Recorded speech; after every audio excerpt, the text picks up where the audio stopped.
हाम्रो Christ TV.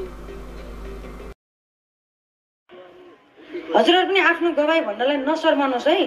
यस्तै हो, गाली गलोज त आइरहन्छ, तर भलाइ गर्न छोड्नु हुँदैन, हामी थाक्नु हुँदैन।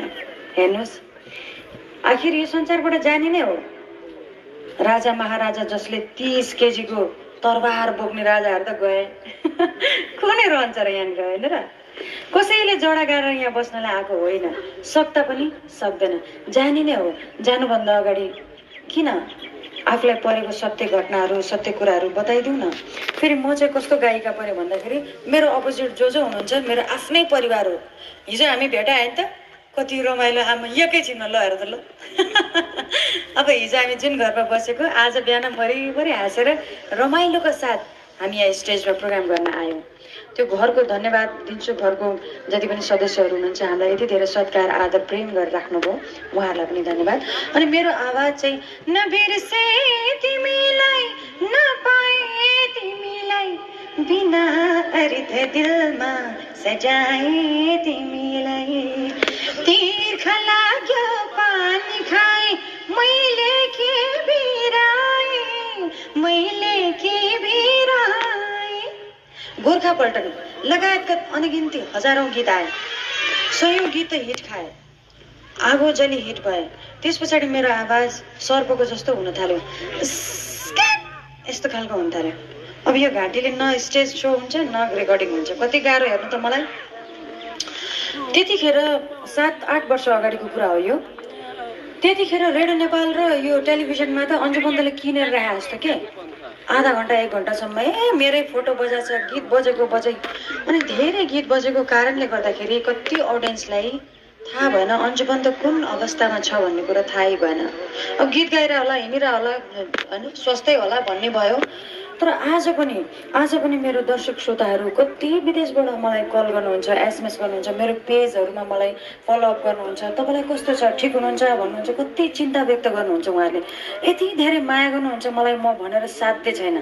टिनेजर्सको नानीहरू अघि पनि बिचरा उहाँ हेर्नुहोस् त, कम्ती छोपेर चाहिँ त्यहाँनिर फोटो खिचे हो कि सिङ्गल रे, फेरि सेल्फी रे, फेरि ग्रुपमा र कोनी के ल हेर त। अनि टिनेजर्स नानीहरू त झन् यति फिदा हुनुहुन्छ, यति धेरै माया गर्नुहुन्छ। म अमेरिकामा रहँदाखेरि पनि मेरो यहाँ यस्तो तलपट्टि आएर रोको 4-5 जना 6 जना जति बिचरा रोको रोइ, तपाईँलाई कस्तो छ, सन्चै हुनुहुन्छ, ठिक त हुनुहुन्छ भने रोको रोइ। अस्ति चितवनमा कार्यक्रममा जाँदाखेरि 100 वर्षको आमा पनि अन्जु पन्तको गीत सुन्नलाई आउनु भएको। हेर्नु कति धेरै प्रेम, होइन? रगतले लेखेको चिठीहरू पठाउनुहुन्छ कैयौँले, कस्ता कस्ता कुराको भावनाहरू कस्ता कस्ता छन्, कति धेरै प्रेम गर्नुहुन्छ। अनि उहाँहरूले धेरै चिन्ता व्यक्त गर्नुभएको थियो, तर त्यो बेला थाहा भएन अन्जु पन्त कस्तो छ भन्ने कुरा। तर मलाई चाहिँ दिनानुदिन झन् ग्रसित भइरहेको थियो। म के मात्र गर्न, मैले अमेरिकामा पनि इन्डोस्कोपी गरेँ, कति ठाउँमा मैले आफूलाई त्यो निको बनाउनको लागि धेरै कामहरू मैले गरेँ। धामी झाँक्री लगायतका सम्पूर्ण जे हामीले जीवनमा रहँदाखेरि गर्छौँ सबै गरेँ मैले पनि। औँठीहरू कति लगाएँ, कति ठाउँमा धाएँ, धेरै औषधि उपचार पनि गरेँ। औषधि उपचार नलिनुहोस्, डाक्टरहरू ठिक होइन भन्न खोजा चाहिँ होइन है। फेरि उहाँहरूलाई पनि परमेश्वरले धेरै आशीर्वाद दिनुभएको होस्, किनकि जब अन्तिम समयमा पुग्छ डाक्टर साहबहरूले पनि भन्नुहुन्छ अब ईश्वरलाई पुकार्नुहोस् भन्नुहुन्छ, हो कि होइन? उहाँहरूलाई पनि ईश्वर चाहिएको छ, हो कि होइन? त्यस कारणले उहाँहरूलाई गलत भन्नु खोजेको होइन, तर मलाई भएन, मलाई गाह्रो भयो। झन् निसासिँदै गएँ, झन् म पिल्सिँदै गएँ। त्यस पछाडि माइग्रेन र पिनास मेरो आँखा र टाउकोमा त कति 24औं घन्टा दुख्थ्यो। मेरो गला यहाँनिर यो दुइटामा आगो जलाइदिएर यस्तो पोल्थ्यो बेसकरी, यति दुख्थ्यो मलाई। अनि त्यस पश्चात मेरो यहाँनिर हात अम्ला भाँचेको थियो, त्यसले मेरो यो सबै दुख्थ्यो। अनि पेट दुखिरहन्थ्यो, ढाड दुखिरहन्थ्यो, यो कुर्कुच्चा दुख्थ्यो मलाई। त्यस्तै गरेर है शरीरको कुनै अङ्ग ठिक छैन। अनि अर्को ब्लन्डर झन् यो किडनीको साइडमा युरिन इन्फेक्सन भएर झन् 6 बिरको डाइजिन र एउटा सुई लगाएको, झन् पो थला पर्यो। यस्तो बिग्न दुखेको मलाई, त्यो दुखाइ म बयान गर्न सक्दिनँ। त्यतिखेर मेरो दिदीहरूले मलाई धेरै स्याहार्नु भयो। अनि मलाई खुनको आँसु बग्थ्यो, धेरै म रुन्थेँ। अनि मेरो दिदीहरूले भन्नुहुन्थ्यो चिन्ता नगरे हामीहरू छौँ भन्नुहुन्थ्यो। अनि मैले भन्थेँ मलाई एउटा सुई लगाइदिनुहोस् न, मर्ने सुई लगाइदिनु न, साह्रै दुख्छ मलाई, साह्रै दुख्छ भन्नु। यसरी ब्यालेन्स मिलाएर सुताउनु पर्थ्यो मलाई, नत्र भए अलिकति बिग्रियो भने म मर्ला नि त हुन्थ्यो। मैले मृत्यु माग्थेँ। एक दिन त के भयो भन्दाखेरि म सबैजनाले मलाई नछोडिकन बस्नुहुन्थ्यो, एक दिन चाहिँ म एक्लै परेँ क्या। अब सबैजना के काम पर्यो होला, एक्लै परेँ म। त्यस पछाडि मैले त्यो बलिको बक्रा हुन्छ नि, नुहाएँ, मजाले नुहाएँ। त्यस पछाडि मेरो दिदीको सासू, 90 वर्षको सासू आमा, मैले हजुरआमा भन्छु, उहाँ अहिले हुनुहुन्न संसारमा, उहाँको मैले गुन्ने चोली र साडी लगाइछु। गुन्ने चोली र साडी लगाउँदाखेरि त मेरो हातमा मोबाइल चाहिँ म बोकिरहने बानी, अनि त्यो चाहिँ मोबाइल चाहिँ बोकिछु मैले। अनि गइछु पशुपतितिर गइछु, म त मुर्दा पोले हेर्ने, रुने, खालि त्यसो गर्ने। बल्ल त्यसो गरेर गइछु। त्यो गएपछि मेरो के भयो भन्दाखेरि कल चारतिरबाट आयो, कसो गरेर मलाई घरमा ल्याइयो। कति रोएँ, तर त्यो चाहिँ मेरो के रहेछ भन्दाखेरि यो चौबन्दी चोलीमा त यति धेरै फाटेको पो रहेछ। त्यो त मलाई त्यो पनि थाहा छैन, बौला जस्तो। निस्किछु। त्यस पछाडि निस्केपछि एक दिन चाहिँ फेरि मैले के गर्दा भन्दाखेरि यस्तै एक तला माथिको गोराबाट हाम फाल्दिछु, खुट्टा पनि फ्र्याक्चर भयो। अब शरीरको अङ्गहरू त सबै गइसकेका थियो। यस्तै केसहरू, धेरै घटनाहरू पर्दै गए। त्यस पछाडि खोइ टेक्ने ठाउँ पनि छैन, समात्ने ठाउँ पनि छैन, केही छैन, छत पनि छैन जस्तो भयो। जिन्दगी नष्ट हुँदै गयो, शरीर त गयो, आत्मा पनि छुट्न थाल्यो। झन् त्यति नै खेर धेरै प्रहारहरू आए, मलाई बेइज्जत गरियो, धेरै कुराहरूमा मेरो नराम्रो कुराहरू लेखियो। सबै पत्रकारहरूलाई पनि म भन्दिनँ, तर कैयौँ कुरामा मेरो बदनामी भयो। मलाई धेरै कुराले ग्रसित बनायो। मेरो परिवार छुट्यो, सबै कुराहरू छुट्यो। पैसा जेरो लेभल भइसक्यो। औषधि उपचार गर्दा केही गर्दा नि हुँदैन। के चाहिँ गर्नु? संसारमा आफू हृष्टपुष्ट हुँदा र आफू हिट हुँदाखेरि मात्रै त हो नि संसार, होइन र? नत्र भए को छ र? कोही पनि छैन, कसैले हेर्न आउँदैन। हामी सबैजनालाई यो थाहा छ, अनुभूति गरेका छौँ। त्यस पश्चात मलाई वीरगञ्ज लगिने कुरा आयो। त्यो बेलामा फ्राइडेको दिन थियो। शुक्रबार राति 10 बजे हामी वीरगञ्ज पुग्यौँ। वीरगञ्ज पुगेपछि त्यहाँ मलाई मेरो सानो बुवा सानो मम्मी मात्रै हुनुहुन्छ भन्ने थाहा थियो, तर उहाँहरू के काम गर्नुहुन्छ थाहा थिएन। एक दुईचोटि भेटेको थिएँ मैले, मेरो मम्मीको बहिनीको श्रीमान र बहिनी, मेरो सानो बुवा सानो मम्मी। अनि उहाँहरूकोमा म पुगेपछि उहाँहरूले मलाई राख्नुभयो। खुट्टा चाहिँ मेरो फ्र्याक्चरै थियो, ख्याल्चिङ थियो। अनि भोलिपल्ट शनिबार यस्तै हल रहेछ।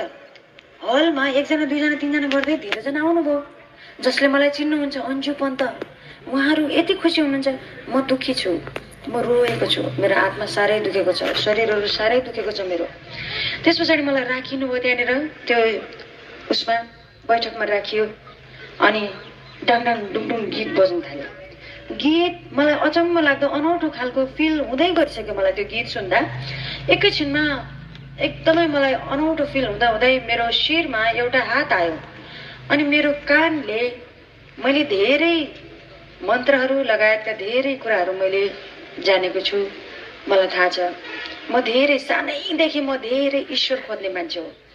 हजुरहरू धेरै हुनुहुन्छ जसले धेरै ईश्वर खोज्नुहुन्छ, किनकि अघि पास्टर बाले भन्नुभयो जस्तै हाम्रो आत्मा चाहिँ परमेश्वरद्वारा आएको आत्मा, अनि परमेश्वरलाई नै हामी धेरै खोज्छौँ।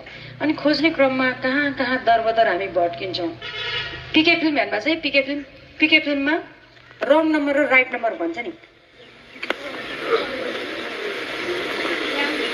त्यसै अनुरूप मलाई एउटा कानमा बुट्टा नभरेको एकदमै सादा एउटा आवाज आयो। त्यो मैले कहिले सुनेको थिइनँ। साह्रै साधारण थियो, तर कस्तो असाधारण, कति शक्ति थियो त्यो बोलीमा, कति शक्ति, त्यो शब्दमा कति शक्ति। म आँखा चिम्ले, म त्यहाँ सभामा बसिरहेको छु र मेरो शरीरमा एउटा छुवाई मैले महसुस गरेँ। एउटा मेरो शिरमा एउटा हात आयो र मेरो कानले एउटा शब्द सुन्यो, जीवनमा पहिलोचोटि एकदम साधारण, हे परमेश्वर पिता, तपाईँले बनाउनु भएको सुन्दर सृष्टिलाई कसैले पनि तहस नहस गर्न नसकोस्। कस्तो साधारण शब्द, हेर्नु न, यस्तो जाबो शब्द। ल हेर्नु त, के छ यसमा शक्ति? केही पनि छैन। यस्तो धेरै बुट्टा भरेको पनि केही पनि छैन। अचम्म र उदय के भयो भन्दा त्यो शब्द मेरो कानमा ठोक्केपछि मलाई अचम्मको शान्ति आनन्द लाग्न थाल्यो। म धेरै टुटेर रोएँ। स्पिच थेरापी गरे मान्छे, भोकल रेस्ट गरे मान्छे, मैले चिच्याउनु हुँदैन, मलाई थाहा छ। भाडमा जाओस्, मतलब छैन।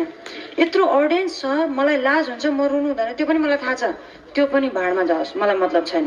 मलाई लाज हुन्छ, त्यो पनि मलाई मतलब छैन। म आधा घन्टा लगभग 15-20 मिनटसम्म म ग्वाती रोएँ। हिजोको दिनमा जति रुन्थेँ त्यति मलाई झन् गाह्रो हुन्थ्यो। एन्टिबायोटिक खाएर म सुत्नु पर्थ्यो। तर आजको रुवाई मलाई कस्तो आनन्द कि जति म चित्कारेर रुन थालेँ त्यति मलाई हल्का फुल जस्तो कवास जस्तो भएर गयो। फुल जस्तो कवास जस्तो सम्झिनु त कति आनन्द आउँछ। हालेलुया! परमेश्वरलाई महिमा होस्। मैले त्यो दिन ख्रीष्ट येशूको छुवाई महसुस गरेँ र मैले प्रभुमा विश्वास गरेँ। हस् त, आजको यो सानो सुसमाचार सन्देशबाट गाब्रिएल एन्केस्टरलाई बिदा दिनुहोस्। फेरि अर्को सन्दर्भमा अर्कै भिडियो लिएर यहाँहरू माझ उपस्थित हुने बाचा बन्धन गर्दै आजलाई बिदा माग्छौँ। धन्यवाद। जय मसीह।